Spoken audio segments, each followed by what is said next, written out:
Sir, आपका बहुत अच्छा बैकग्राउंड रहा है।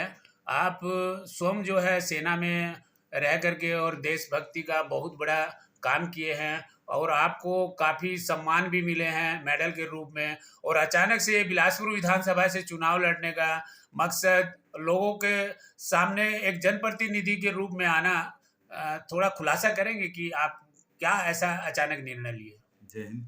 सबसे पहले मैं ये बोलना चाहूँगा कि मैं सिपाही हूँ, सैनिक हूँ इस देश का और जीवन पर्यंत जब तक मैं जीवित हूँ मैं सैनिक रहूँगा।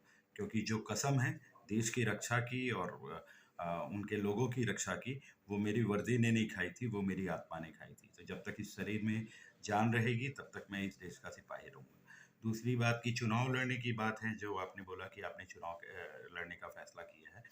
चुनाव लड़ने का फैसला इस कारण किया है क्योंकि आज आज की जो परिस्थितियां बन रही हैं कि हम पूर्व सैनिकों के लिए कार्य करते हैं, पूर्व सैनिक सहित परिवारों के लिए कार्य करते हैं और जो हमारे देश के लोग हैं, ये नैतिकता का हनन धीरे धीरे होता जा रहा है हमारे देश के लोगों का, राजनीतिक पार्टियों का और सबका, कि पूर्व सैनिक और पूर्व सैनिक भावनाओं के साथ खिलवाड़ हो रहा है।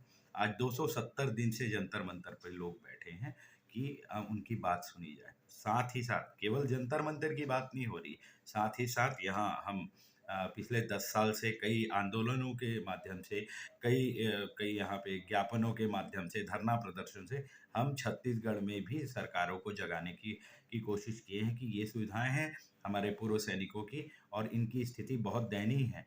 हमारे पूर्व सैनिक परिवार सहित परिवार आज मनरेगा में काम करने पे को मजबूर हो गए हैं।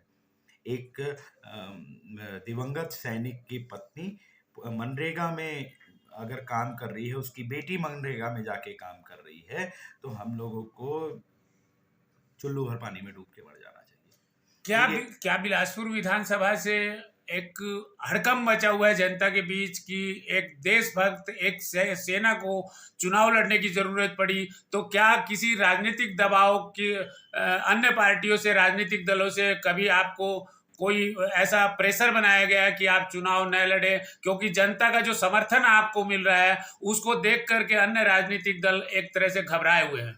मैं आपको बोलूंगा कि पहले भी जितने भी हमारे और भी पूर्व सैनिक राजनीतिक पार्टियों से चुनाव लड़ते हैं, लेकिन जब कोई भी सैनिक या कोई भी किसी भी प्रोफेशन का बंदा किसी राजनीतिक पार्टी के साथ चुनाव लड़ता है, तो उसको उस राजनीतिक पार्टी के विचारधारा के साथ चलना होता है। उस पर वो दबाव रहता है कि केवल वो उस विचारधारा के साथ चलेगा, अपनी बातें, सैनिकों की बातें खुल के उनको नहीं बता सकता। आज मेरा स्वतंत्र प्रत्याशी के रूप में यहाँ पे चुनाव लड़ने का मकसद केवल ये है कि मैं पूरी ईमानदारी से अपने सैनिकों की समस्या सरकारों तक पहुंचा पाऊं, राजनीतिक पार्टियों तक। मेरा मतलब किसी एक पार्टी से या कुछ नहीं। मैं तो ये मानता हूं कि सारी राजनीतिक पार्टियां जो हमारे देश में है वो सारी हिंदुस्तान की हैं, मेरे भारत की है। कोई भी पाकिस्तान की पार्टी आके भारत में चुनाव नहीं लड़ती है। तो लोग वही हैं, विचारधारा वही है और उसमें भी हर पार्टी में कुछ देशभक्त होते हैं और बाकी जैसे रहते हैं वैसे तो रहते हैं। बिलासपुर से किसी राजनीतिक दल या पार्टी विशेष का कोई दबाव आपके ऊपर? मेरे ऊपर जो दबाव आ रहा है, मैं यहाँ कैमरे के सामने आपके सामने डिस्क्लोज नहीं करूँगा। मैं आपको सीधा बताऊँगा कि मैं एक सैनिक हूँ। मेरा बैकग्राउंड एक सैनिक के जैसा ही है। मैं बहुत बड़ा आदमी नहीं हूँ, बहुत ज़्यादा पैसे खर्च नहीं कर सकता, बहुत ज़्यादा वो नहीं कर सकता, लेकिन मेरा जो कुछ भी था वो सब कुछ सैनिकों के लिए, इस देश के लिए मैंने चुनाव में झोंक दिया है। चाहे वो मेरा जीवन हो, चाहे मेरे बच्चों का भविष्य हो, वो सब कुछ मैंने समर्पित कर दिया है अपने देश को। ये था महेंद्र प्रताप सिंह राणा, जो बिलासपुर से स्वतंत्र उम्मीदवार के रूप में बिलासपुर से चुनाव लड़ रहे हैं।